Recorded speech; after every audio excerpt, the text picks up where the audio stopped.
Hello everyone, and welcome to Chango's latest mini webinar as part of our series. Welcome to our presentation here. A couple of housekeeping items first of all for those of you who have just dialed in. Do please feel free to ask questions or post comments through the interface. You should see a chat box down in the bottom left-hand corner of your screen in order to do so. We will address those questions for you at the end of the presentation, but feel free to ask them at any time during the process. Do also feel free to reach out through that interface for those of you on the phone if you're having any issues logging in and seeing the presentation online. We will also be sending out links to the presentation afterwards where you can not only listen to a recording of the presentation again but also access the slides and materials. We are at that time, so we're going to get started. We call this series a mini webinar series because we believe in being very efficient with your time, and so we're only going to speak for about 20 to 25 minutes and then take questions at the end. So you should be on and off the phone in about 30 minutes. Some quick introductions first of all. My name is Hamman. I'm the Chief Revenue and part of the founding team of Chango. Couple of notes on Chango first of all. We are a technology media company. What we're best known for in the media ad world certainly is a solution we created called search retargeting. Search retargeting focuses on those individuals who have done a search on Google, Yahoo, or Bing but have not yet visited our clients' sites. So the way to think of us for that is very much around prospecting and finding new customers.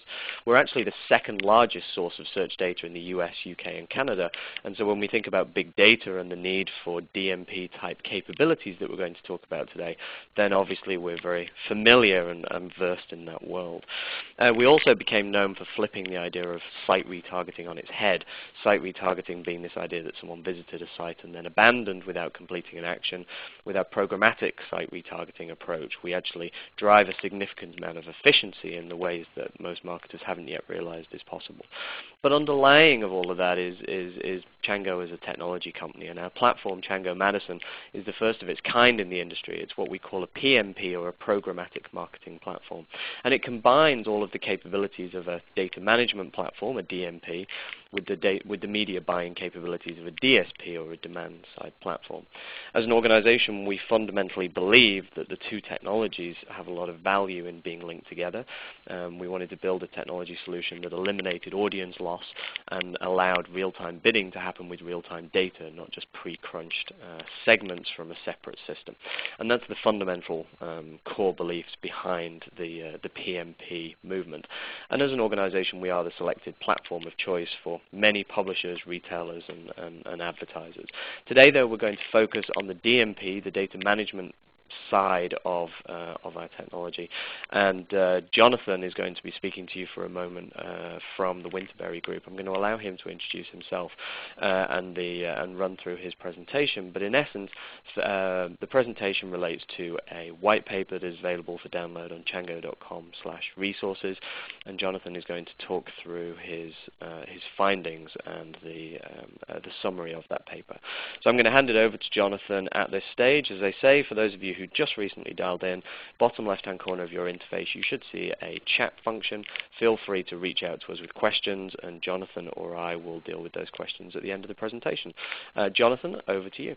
Thank you very much, Dax, and thank you very much to everybody else for dialing in today. We know your time is valuable, and we appreciate you taking some of it to learn about DMP and learning about some of the recent research that we've had to say on this very, very timely and what we believe to be very, very important topic. For purposes of background and introductions, once again, my name is Jonathan Margulies, and I'm a managing director at Winterberry Group. For those of you who may not know us, we are a New York City-based strategic consulting firm. We work exclusively in the worlds of advertising, marketing, media, and technology, helping providers, both service and technology providers on what we call the supply side, as well as advertisers and publishers on the marketer side, understand about dynamics in the industry and help both develop strategies and implement operational plans to help them take advantage of innovations that are coming from all corners of the ecosystem right now. Many people know us through our our series of white papers and conference presentations, which we do both in conjunction with partners like Chango, but also many of the world's leading advertising and marketing trade associations, folks like IAB and DMA and others. And many folks know us through our affiliation with Petsky Prunier, one of the leading independent investment banks that provides mergers and acquisition services to companies in the same industry. Needless to say, what working on so many sides of the advertising world and has given us is a very, very deep perspective on what marketers need today and how well the tools that are emerging suit their fundamental needs, and how both technology and the processes behind it can and really should emerge over time to better satisfy a more diverse and really more stringent set of requirements going down the road. And that leads us very naturally into the background of this study. What I'm going to do today is spend, as Dax said, about 20 minutes walking everyone through the conclusions of a research project that we concluded just last November. Chango was one of our research partners on this effort, which we published with the Interactive Advertising Bureau, focused on understanding the role of the DMP and its likely evolution in the broader advertising ecosystem over the last few years. Early in 2012, we did another pilot research project that was focused on fleshing out a series of use cases with respect to data. Essentially, how are people looking at the web today as a source of actionable insight, and what are the tactics and the tools that they're looking to capitalize on as they think about different ways to engage customers in the future. One of the constant themes that we heard from respondents to that study was that the concept of the DMP, the data management platform, was very, very quickly maturing as something that sat at the intersection of both that information and that insight, and would serve as a very, very important platform going forward. So we spent last summer speaking with a highly esteemed panel of very, very senior level advertisers, publishers, and intermediaries, folks that understand data and better yet are positioned to both invest in and really chart the future of data innovation in going forward.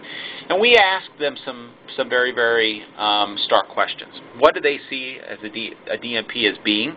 How do they see it supporting their efforts? And where do they see it going in the future? We got some in some cases, very provocative responses forward, and we published it in the paper, which, again, as Dax said, is available for download. Before we go into the granular results of the paper, though, I think it would be helpful to kind of walk through a little bit of the background with respect to data. One of the paradoxes, if you will, in the industry today is that almost everybody is talking about data as a constant theme, but depending upon who you speak to and what corner of the industry they represent, the definitions with respect to what data are, I should say, that data is a plural word, and how it may be used very, very substantially. For one, for example, data in the advertising and marketing world can be something that empowers fundamental targeting, that is to say, the delivery of a specific tailored message to a prospect, a consumer, or a segment, very often, of prospect consumers, versus data as something that is effectively a proxy for audience. And this is in this respect, I kind of think about key distinctions between what we think of as traditional media reporting, Nielsen ratings, Arbitron ratings, and the like, insights that give us a sense of how an audience in the aggregate is responding to various marketing stimuli, versus data as essentially being something that helps us identify who a customer is and how to connect with them. So in this respect, data may be something like browser behavior that tells us how individual anonymized web browsers are searching through the internet, versus or even something that is not quite so anonymous, mailing list data, names of consumers with their email addresses, postal address, that help us articulate the appropriate message for them at the appropriate time. Targeting versus audience, a key paradigm distinction. Likewise, data could be something that is personally identifiable versus something that is fundamentally anonymous. And herein lies one of the key distinctions between where the world of digital marketing has really diverged from what we think of as traditional or direct marketing. Data is something that, as being fundamentally, let's say, about the individual, where they live, how they behave, what constitutes them demo or psychographically as a person and as a likely consumer, versus something that tells us how they behave online, what websites they visit, what they purchase, which we can use to infer what they are likely to be in market for, or what they are likely to respond to when it comes to offers or products or even creative treatments. Many people today, and I think this is where there's the biggest gulf in the market, many people talk about data, but there's a huge distinction because there are large camps that speak about data as something that is fundamentally personal versus those who talk about data as something that is anonymous, non-PII, non-personally identifiable. Both drive tremendous value, but those kinds of information are collected under fundamentally different rules. They bring with them fundamentally different requirements in terms of management, and there are distinct use cases that go along with them. Tapping into the potential of both sets of data for unified purposes, though, represents a very substantial opportunity, and we'll certainly get to that in a moment. A third paradigm shift I see is the critical distinction between those who see data as something that is fundamentally accretive to the way we do business, the way that consumers can interact online, the value consumers can derive from their relationship with marketers, both online and offline, let's say through the retail store or in more traditional marketing context, versus those critics very often who simply see data and any use of data as something that is creepy. I see the following of behavioral information or the development of rich user or segment profiles as something that does not fulfill a fundamental productive aim. Now, needless to say, what many of us in the advertising and marketing world are betting on is that over time we'll make productive moves towards moving most of the industry and the sentiment towards the relationship building side of the equation. But clearly there's a lot of room to move in this respect. There's a lot of maturity that needs to happen. There's a lot of effort that the industry and both advertisers and suppliers and publishers need to do to help understand and articulate the value that data provide and how people can use it productively as well as responsibly to both generate value, generate ROI, but also provide for a fundamental consumer benefit. There are technologies and certainly there are processes, I believe, that allow this to happen. Tapping into them, building the right advocacy profile to advance their goals is something that many in the industry are working on. And finally, when I think about paradigmatic distinctions in the market, I think there's a big gulf between those who see data as something that is fundamentally established, that has been part of the marketing world and driven by a series of best practices and understood approaches for many, many years, versus those who think that big data, the rise of high volume, high velocity computing platforms that allow data to be captured and deployed in real time, represents something fundamentally new, fundamentally different from the way marketing has been practiced in the past. Now, it's hard to say with certainty, certainly, which one of these distinctions is correct and true. There's a bit of truth in all of them, I think. The bottom line at the end of the day is that data has truly been part of the way people have gone to market for years. Learning about customers, learning how to interact with them, building upon those insights to develop actionable go-forward plans is as old as, let's say, the practice of direct marketing or the practice of scientific management in the world of business. Hell, Benjamin Franklin was practicing data-driven marketing when he mailed America's first catalog in colonial Philadelphia. But big data and the rise of computing power that allows us to develop insights, deploy, and activate upon them in real time really does represent something fundamentally different. It represents a series of new opportunities as well as new challenges. To those opportunities and challenges today, three constituencies really are playing a role. There's a constituency among what we call data buyers. Data users is probably a better term. Marketers, the advertisers, and the publishers who are collecting their own and tapping into third-party sources of data to generate new insights into their customers and potential customers. There are the sellers, or a better term probably the originators of data, those who are generating independent sets of information and either using them on their own or overlaying them with partners or clients to help build richer profiles of data.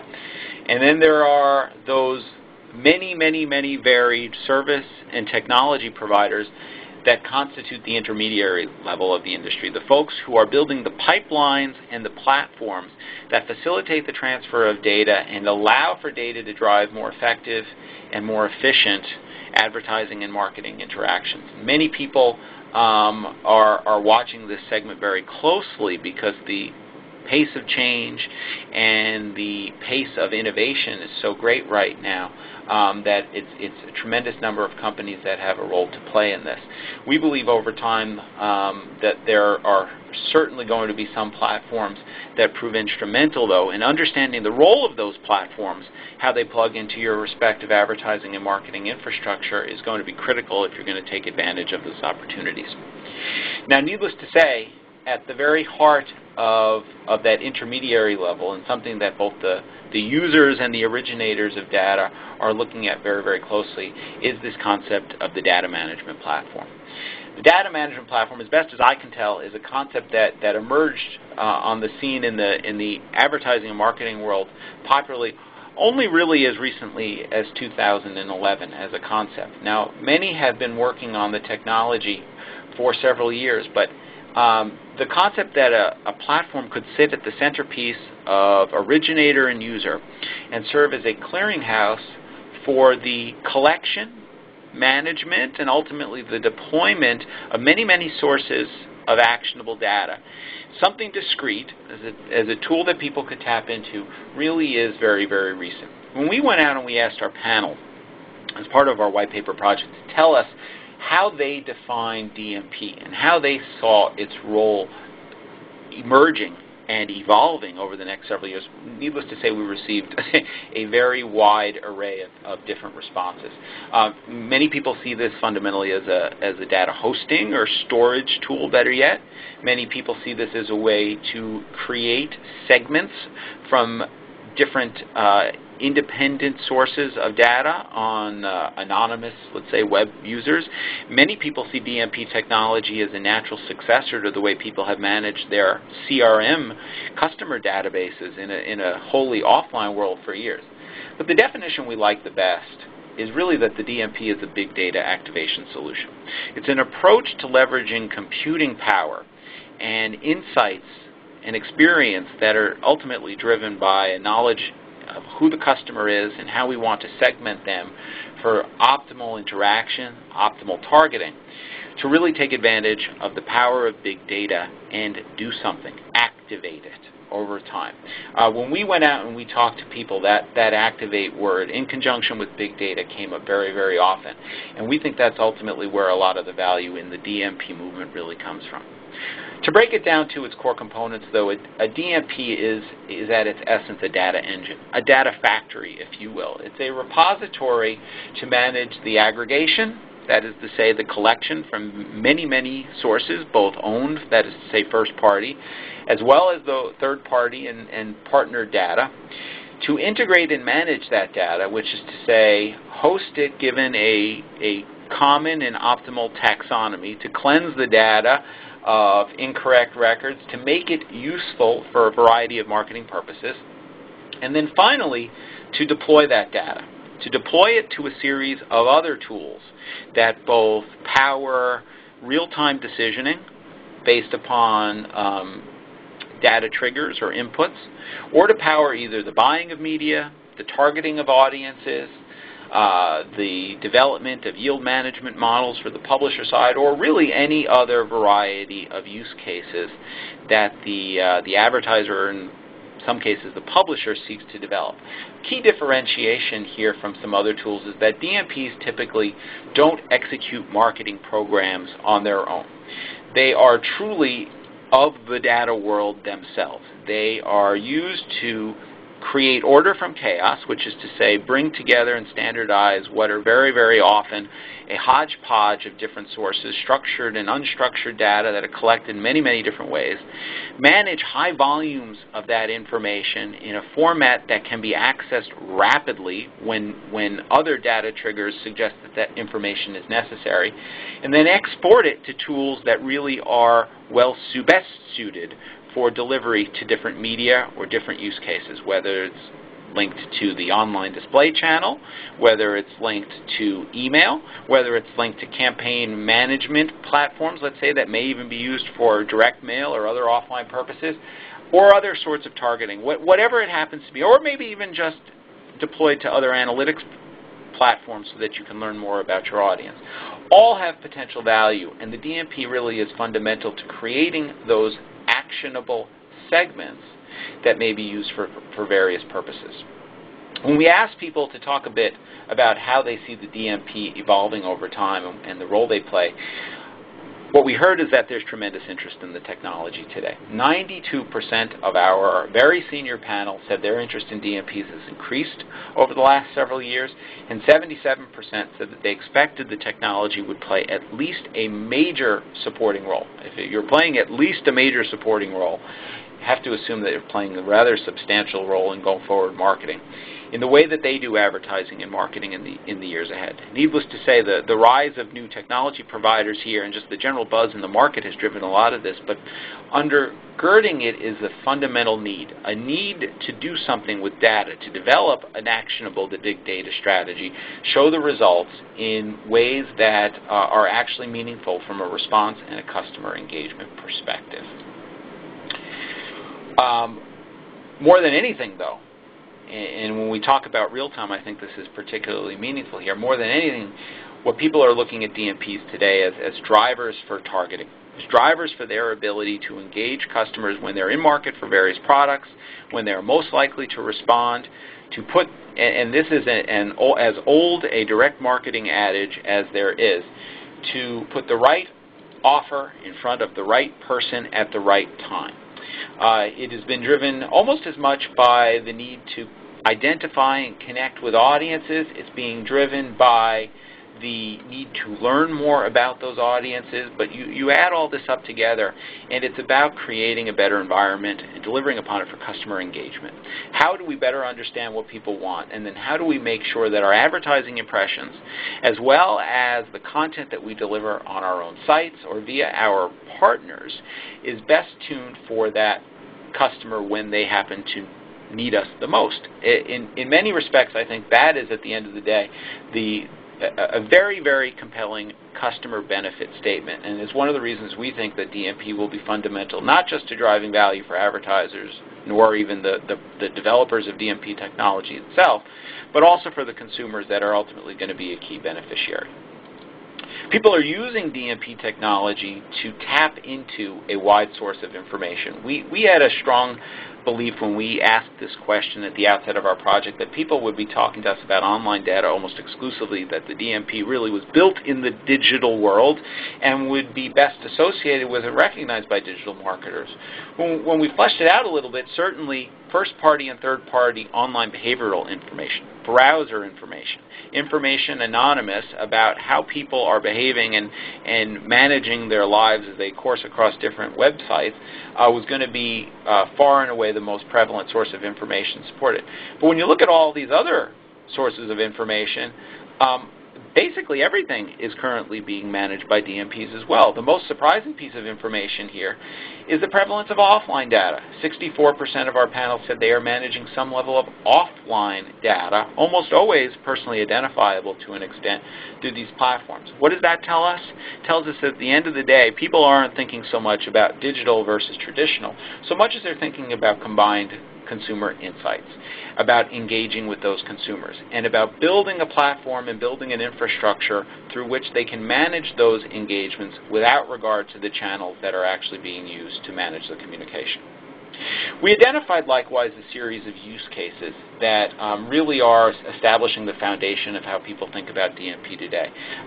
We could easily spend several hours walking through each of these, so I'll hit on them only very briefly, but at its core, the use cases that are prevalent today really are, they speak to both the technical capability of the DMP as well as what I believe to be the long-term potential about, like I said before, engaging customers in a multi-channel, or what some would say an omni-channel conversation going down the road.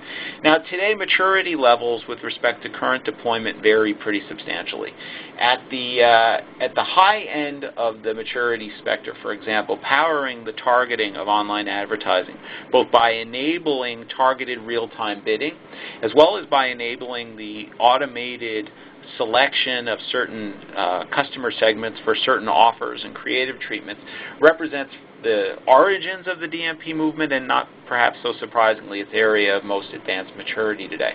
At the lower end of the spectrum, optimizing the experience across channels, which is to say using data to help determine how you manage a customer as they interact with your display ad, come onto your website and see content there, or led through a certain path to purchase, or interact on your partner sites, is something where there's a lot more opportunity to tap into. Nonetheless, lots of effort and innovation being driven toward that opportunity today. One of the most, I think, potentially transformative use cases at all is this final one at the bottom of the slide, is the ability to tap into disparate data sets to really drive multi-channel customer communications. I often call that the meta use case, the use case that many people are working towards aspirationally. If I can capture as much information as I can about our customers across as many platforms as possible, can I use that combined insight in order to truly manage a multi-channel dialogue that is media agnostic, that seeks to meet the customers via their expressed and or inferred marketing preferences and put the right offers in front of them? What many people told us is that it's on the horizon, it is an aspirational goal, and it's something that within several years they think may be possible.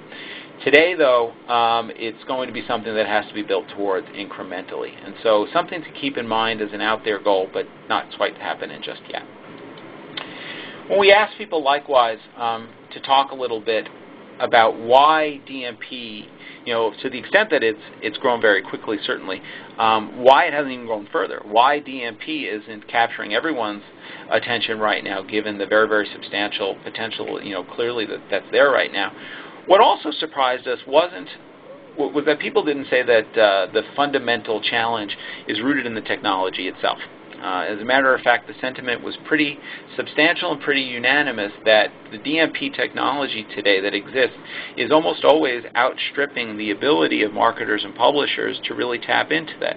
And the reason there isn't because the technology is complicated or that there isn't enough data, or in some cases that there's too much data to feed its utilization. It's that advertisers, marketers, and publishers, by and large, having been built up over many years, very often through a series of acquisitions, having managed complex marketing infrastructure that is often segmented by media channel or product line or geography, aren't structured today, don't have the operational processes in place, the budgets, the owners, the flowchart diagrams, if you will, to support the integration of a technology that really can do all of this and more. And that the potential of the DMP over the long term is going to be realized if and only if these marketing organizations make the substantial changes that are necessary in order to support these transformative opportunities over time. We think that's fundamental to, essentially paving a path for the future of marketing as it goes more multi-channel, more insight-driven, and fundamentally more digitally, or at least digitally centric in the future. But we think to a great extent that there's a lot of hard work to be done there as well. Some have begun to take on those challenges. We think that the next 2 years are going to see a tremendous amount of additional investment and effort applied to the same as people recognize what there is to be accomplished and what it takes to get there. To wrap up real quick, and I know that that was a tremendous amount of information in a short amount of time, so I appreciate your attention. What we think the DMP represents is an opportunity, again, to activate big data, make it operational for advertisers, for marketers, publishers, for everybody connected with this advertising and media ecosystem. To begin initiating a fundamental shift to an environment that's driven more by the needs and the expressed desire of the customer rather than the tactical deployment needs, or barriers, I should say, established by individual marketing channels, whether they're traditional or digital. It's because it represents a great opportunity to capture insight and provide us with real-time attribution and measurement.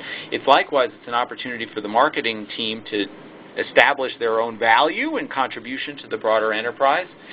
And last and certainly but not least, it gives us another acronym to keep us all busy, to keep us all at least a little bit confused, as we attempt to map out our technology and our customer activation strategies going forward. So that's my story. Clearly there's a lot to learn, and there's a lot more in our paper, which you can download and get our insights around DMPs and other topics connected to data utilization. I'd encourage you to log into chango.com/resources to download the paper, and if there are any questions now, happy to take them, and if you have any questions offline, and be happy to take them via email as well. I will throw it back to Dax then.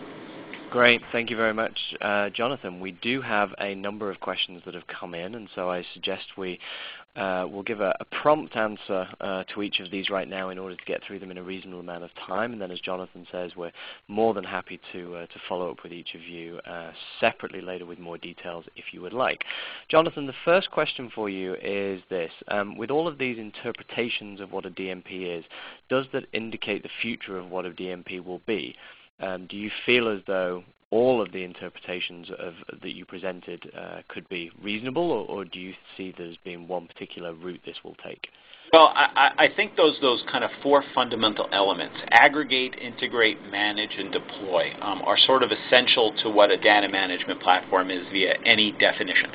There are certainly going to be different flavors of DMP that emerge and really that are emerging today to satisfy, let's say, the specific needs of marketers versus enterprise publishers, to satisfy the needs of marketers in independent verticals, to satisfy the needs of large enterprises versus, let's say, mid-market or small to medium-sized business.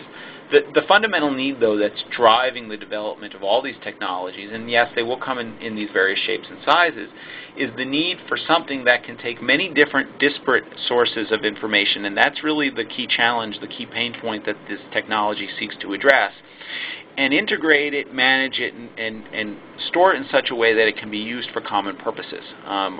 This is all built upon a sort of fundamental assumption that insight helps make better actionable decision-making.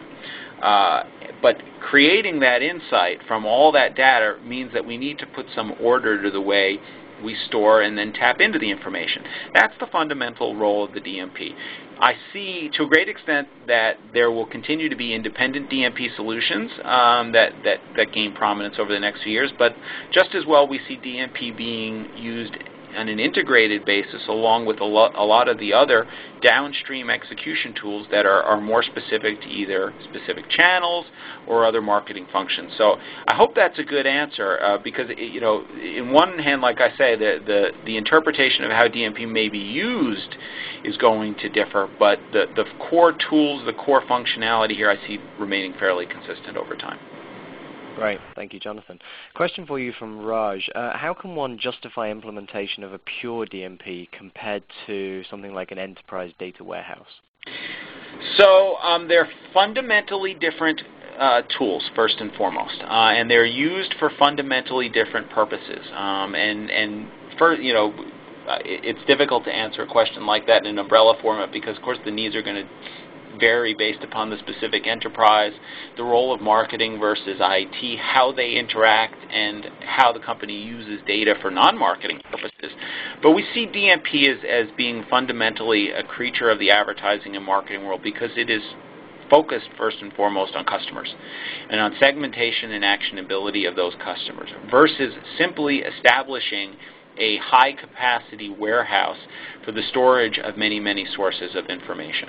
I think for a marketer or a publisher who is looking to essentially validate the decision to install a DMP while an enterprise data warehouse exists somewhere else is actually fairly straightforward. You're not looking at a DMP as a storage or a management solution into and of itself.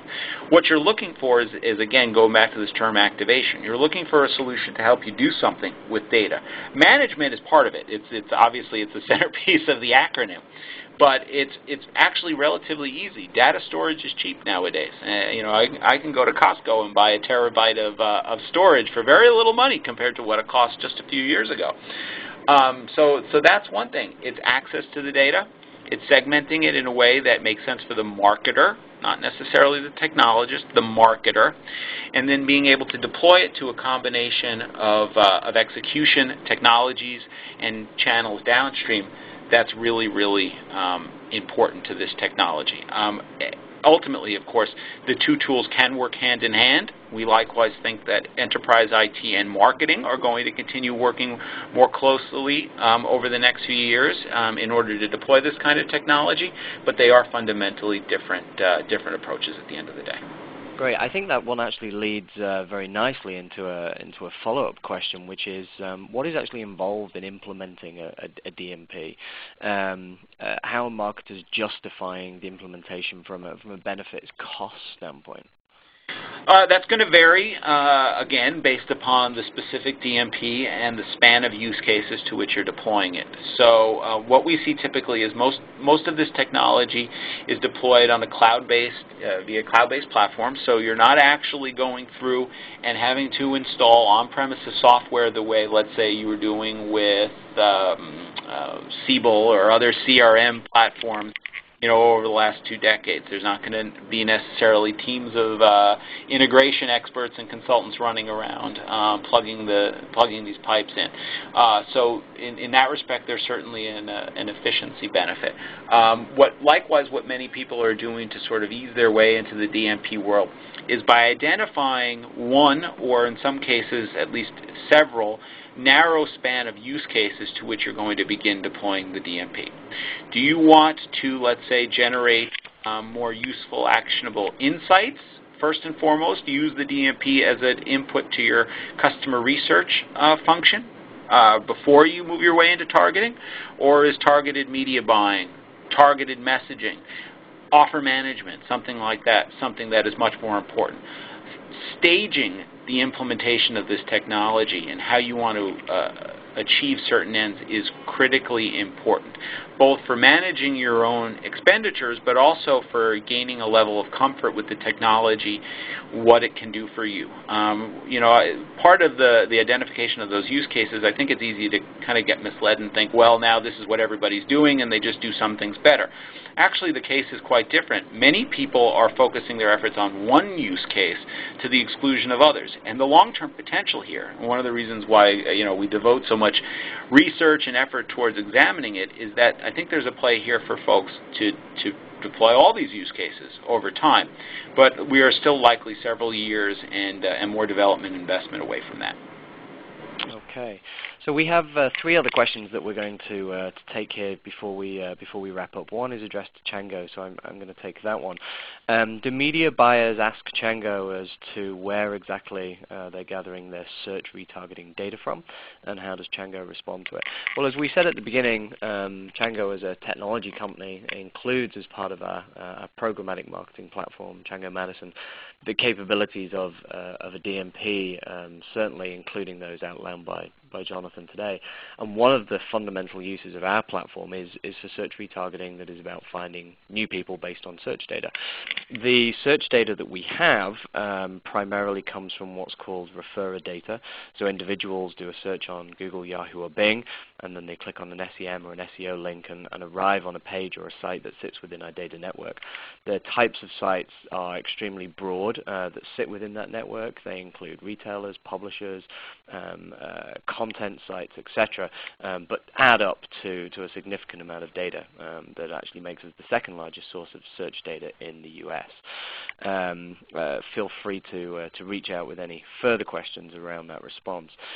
Jonathan, back to you for the second question here. Who do you see primarily as being the right place to do DMP integration? Should it be on the agency side on behalf of a client, or should it be the client direct that owns and manages that relationship? That is a good and still open question in many quarters of the industry.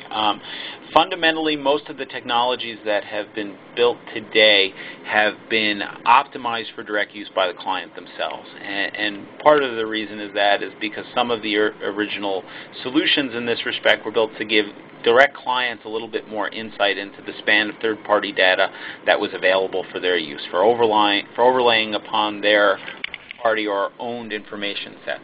I think at the end of the day, just if agencies are to remain relevant and good and useful partners for their marketer clients, the answer is that everybody is going to have to be comfortable with this technology. The great benefit of it, of course, is because it is cloud-based, because there is no software installation on site, the agencies and their clients can essentially leverage the very same platform installations for common purposes. You can log in to the same deployment, take a look at the information that's available, and manage efforts in concert with one another. Most of the tools that exist today are intuitive enough to support that. Certainly complexity is going to grow over time as more use cases enter the fold, as people begin deploying the technology for a broader span of use cases. But one of the great truisms in the world of advertising and marketing today is that we are all becoming more data-driven. Agencies included, all types of agencies included. So at the end of the day, if that relationship is going to be maintained, everyone is going to have to be comfortable with this technology and be able to tap into it. And the questioner, as part of your response, has added an additional point here that I think is worth touching on for a point of clarification. When we're thinking about implementation, how common are DMPs that are standalone DMPs and don't necessarily include a DSP layer of functionality for the media buying side? Still evolving is the answer to that one. There certainly are providers in the market today that are billing themselves as DMP and DMP only. Some other providers, because either they come out of the world of the data exchange world or the data compilation world, they are promoting DMP solutions that essentially come with independent data sources. So there is a mixed relationship. There are DMPs that come with DSP or media buying technologies on the downstream. To a great extent, these business models are evolving while the providers themselves take stock of what their customers can use, try to get a handle on what the best formula essentially is to drive value for them over the long term. I think that in that respect, that's a great benefit to marketer and publisher users going down the road, because it means that despite the fact that the technology and its core features are fairly discrete and fairly universal, the array of options that are available for you to tap into based upon your unique needs is fairly diverse. So new technology, lots of innovation, but there are options on the market there. Right.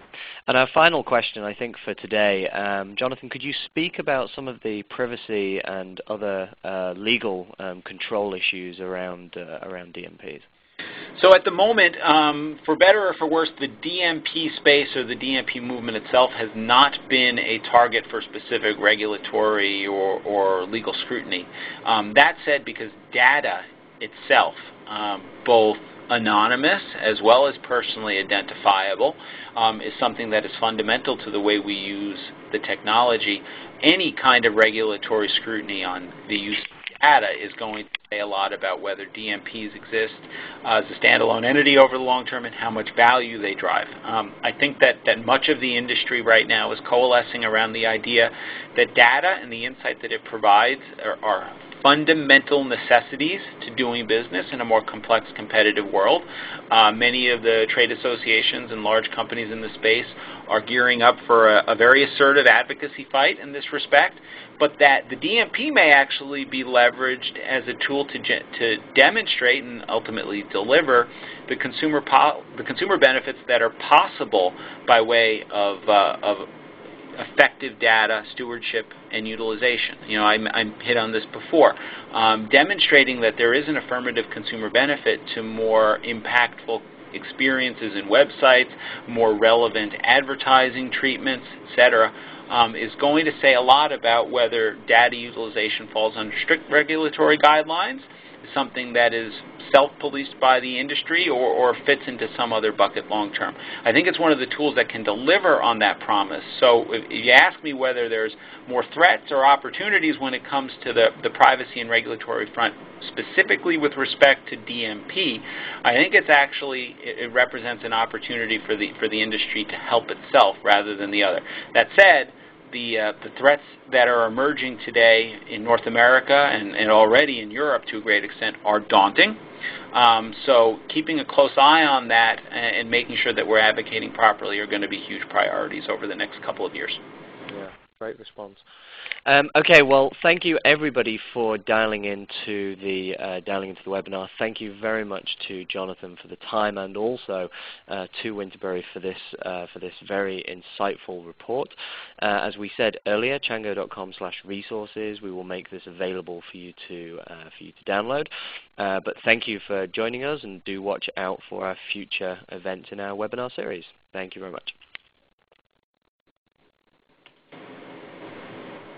Thank you. Please stand by.